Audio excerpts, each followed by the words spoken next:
Ang title po ng song ngayon ay... Ano ulit? No, it's Shadow. Anino po ang title nun, and sobrang excited po ako na marinig niyo na po ito pag nailabas na po ito. Malapit na po yan.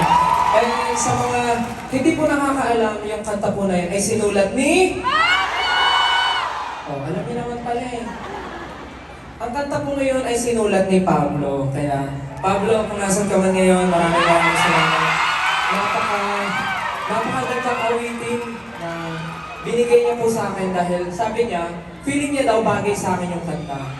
Eh sa kanya rin naman bagay yung kanta. Pero sobrang kayo kay Pablo. At sa mga hindi po nakakaalam, ang Anino po ay part po ng aking upcoming EP entitled Boom.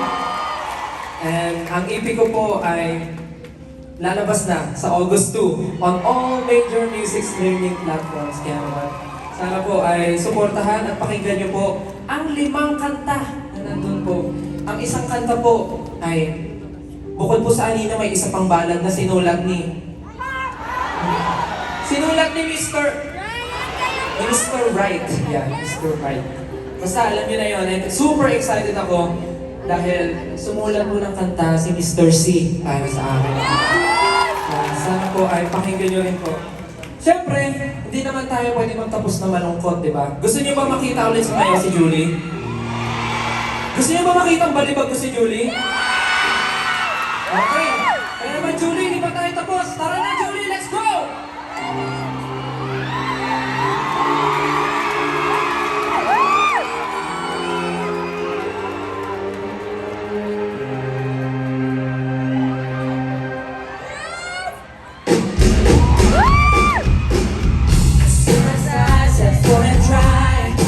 Make myself alive, I see your eyes, they couldn't lie. Happens all the time. Make me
Ayun na nga po. Nagpaliwagan na po. Opo.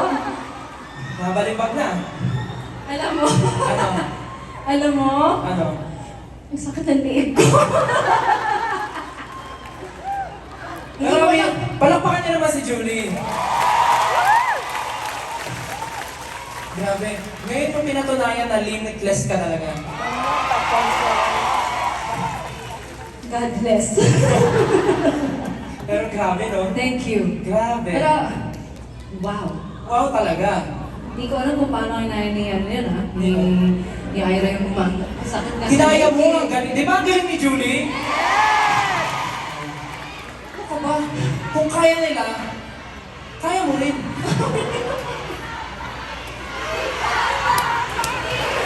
Grabe naman. May bukas pa, baka bukas bali na yung leg ni Julie. Kung gusto niyo isa pa, balik kayo bukas. Okay? Balik yung bukas. Pero Oo. binuhin mo ko, Julie, no? Dati magkasama lang tayo sa The Boys. Oo. Pero ngayon, dance partner na kita. Hey! Ano ba yung first impression mo sa akin? Kasi curious sila eh. Ano, nung una kitang na-meet sa The Voice, alam ko na agad na madaldal ka. Tama naman. Tapos, nung mas nakasama na kita, aba, totoo nga. Totoo nga. Oo, totoo Pero, naman. alam niyo si Sister, sobrang ano siya, like, napaka-jolly niyang tao.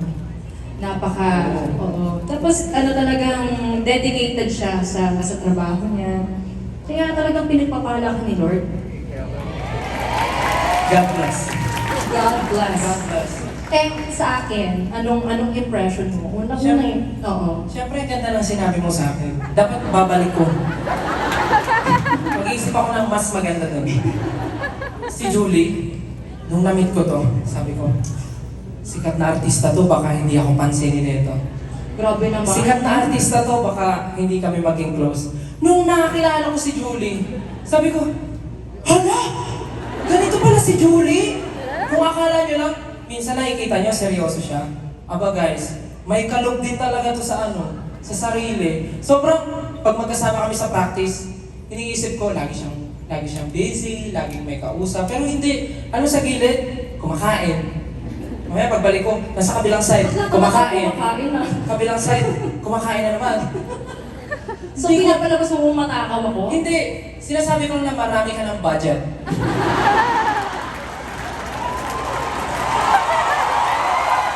Napakayaman ko rin, Julie, marami siyang budget. Hindi, pero Mahilig lang po talaga akong kumain. kidding aside, yes, kidding aside. Ano talaga, sobrang bait ni Julie, sobrang down to earth. Kahit alam mo yun, nandun na siya, pero yung tingin niya sa sarili niya, hindi siya Nandito ako nandun. pa noon, Steph. Oo, sobrang bait ni Julie. Tapos, nung nagkakilala kami one day pa lang, nag-click na agad kami. Same humor, same personality, same goals, Nag-click? same everything. Nag-click kami talaga like... Sobra talaga. Kaya, ito si Julie, sobrang hanga ako dito. Lalo na, pag nagpa-practice kami, sabi ko, iba talaga si Julie. Na-pressure po ako sa concert na to. Hindi Dahil alam kay nyo, Julie. ako yung na-pressure kay Sir kasi ang galing-galing niya sumayaw. Kaya yung yung room, woo! Siyempre, kwento natin to, kaya dapat tayo yung bida. Kwento natin to eh. Pero siyempre, gusto natin magpasalamat sa The Boys. Kasi sila ang naging dahilan, kaya bakit tayo naging frenemies. Bakit training? Frenemies! Pero joke lang, di pala. Ayusin nga natin yung prompter. Hindi, frenemies, pagdating lang sa The Boys, kasi nag-aagawan tayo ng artist. Pero in real life, Friends with like... nimis lang kami, nimis. Di ba? Anong nimis? Kasi hindi tayo friend, nimis lang. Nimis lang. Hindi. Sobrang close kami ni Julie talaga, di ba? Oo. Hindi siya, Ano ba? Ayan. Ayan. Sobrang Hindi, close friends talaga kami ni Steph. Oo. Pero Pero, ito, ang tanong. may good news ka. Oo. May sabihin ka, di ba? Ikaw na. Ang tanong, Oo. magiging friend ko rin kaya ito.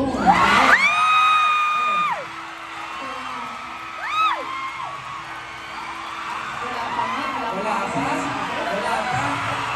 Okay. Napaka-excited nyo naman. Magiging friend mo kaya. Magiging friend ko ba si...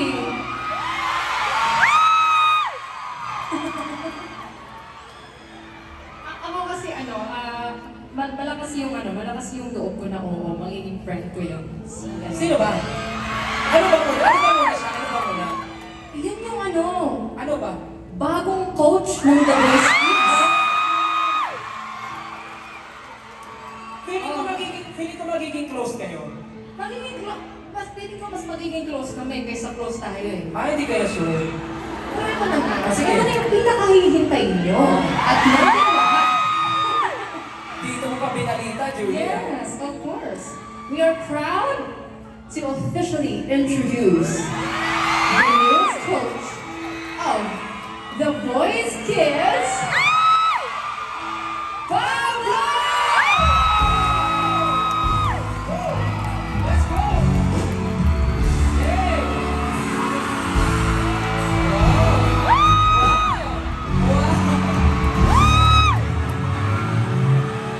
Wow! Mas natin Ang bilis mo ah! Ano mabilis? Bakit mabilis? Hindi ka ba na-traffic sa EDSA? Ano ka ba? Guess natin si Pablo. Guess ba natin siya? Oo. Kanina pa ako nandun, mas maaga pa ako. Kasi kanina dumating siya naka-motor outfit eh. Naka-biker outfit.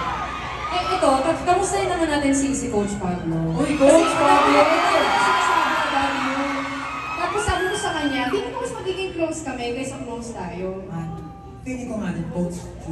Yeah. Coach Del! Grabe ka naman sa akin, Coach Pablo! Yes!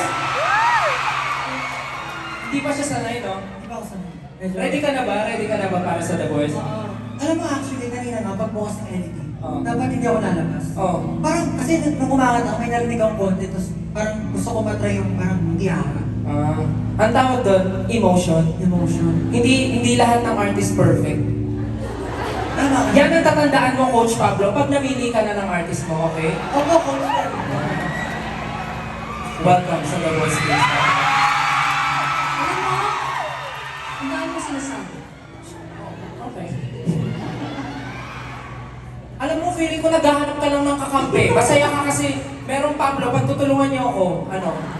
Kasi alam mo, sa The Voice Generation, kaya ko to, guys. Sa The Voice Generations kasi, si Stel yung palaging yung parang, Ano? siya lang yung laging basta, hindi ko ma-explain. Kaya sa The Voice Kids, babawi kami. Kasama namin si Coach Pablo. Pagtutulungan niyo ako. Oo. O sige, tingnan natin kung kaya niyo ako. Hindi tayo magkakaalam. Lalabanan mo ba ako? Shit! Kasi naman. Lalaban ka sa akin? Pero bago ko pa kung kasama ko nito, i-announce pala ako, bago ko makalimutan. Okay, announce mo na. Gusto ko lang sabihin na malapit na po ang pagtatag documentary. Hindi po kayo manood. Yes, at tama yung sinabi ni Pablo dahil ang pagtatag documentary yan. Mapapanood niyo po starting August 28 and tickets are now on sale sa mga cinemas nationwide. Kaya kasama mo ako. Malupit talaga kasi, nakita ko kahapon parang, Ano? wala akong nakita. Pero hindi, congratulations agad sa inyo. Guys, Thank you. huwag na natin patagalin ito. Gusto niyo bang pakantahin si Coach Pablo?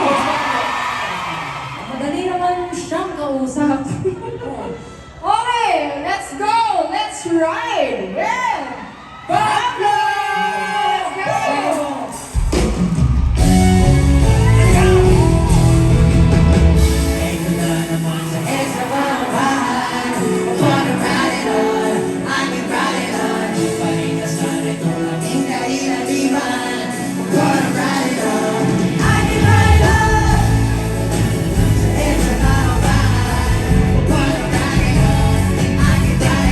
Di ka lang siksikan, ba't mo bakit ang kanina?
maraming salamat po sa inyong lahat. Muli, ako po si Pablo. Gusto ko lang po pasalamatan kayong lahat sa pagdalo sa gabing ito para suportahan si Julie at si Stel. Mabuhay po kayong lahat. Sa totoo lang po, sobrang proud na proud ako kay Stel. Sa lahat ng members ko, nakikita ko na nag-i-enjoy sila sa ginagawa nila. Na-explore nila yung creativity nila. And syempre, napapasaya nila kayong lahat. So, maraming salamat po sa pagsuporta. Pero, more than that, nagagalak po yung puso ko ngayon sabihin na naimbitahan po ako ngayong gabing ito. Kasi sa totoo lang, sobrang honored ako na ma-share ang stage kasama sila. Proud na proud din po ako. Yung dalawang yan, nakatrabaho ko, sobrang talentado, sobrang dedicated, and talagang pinimake sure nila na maganda yung may ipapakita sa inyo para nasa ganon, may ibigay nila yung the best show that you could ever watch. So maraming salamat po sa pagsuporta sa kanila. More than being a coach, bilang kaibigan, at bilang isang musikero, talaga saludo po ako sa kanila. So without further ado, let's all welcome back Julie and Stan!